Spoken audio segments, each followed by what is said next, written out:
From the East Brunswick Jewish Center, I'm Rabbi Jeff Pivo. This week, Cantor Larry and I had the great joy of officiating at the conversion of a young girl.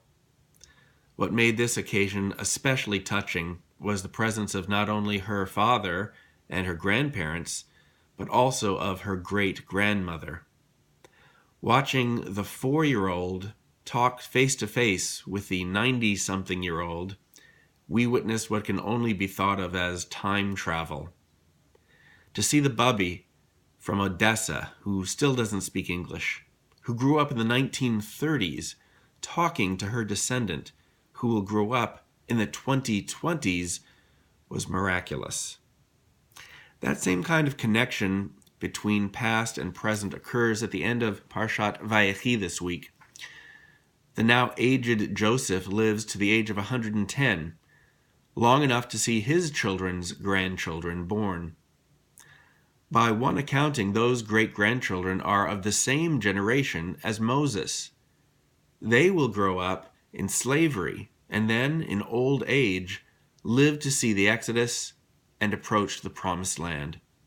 Their lives overlap those of both Joseph and Moses, connecting one to the other. What must that elderly lady at the conversion, or Joseph's great-grandchildren at the end of their lives, think of all of those that they once knew and all those they have lived to see? The memory of those born 100 or more years before, and the childhood of those who will live 100 years into the future.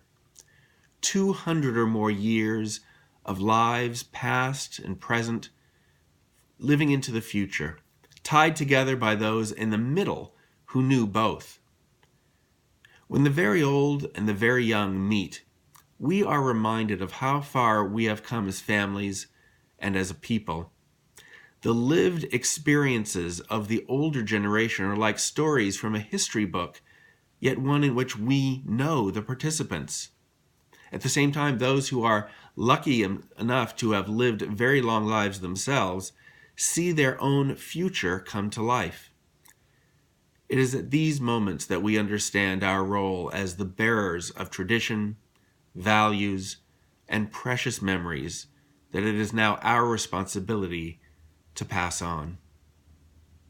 From all of us at the East Brunswick Jewish Center, a Shabbat Shalom and a happy secular New Year.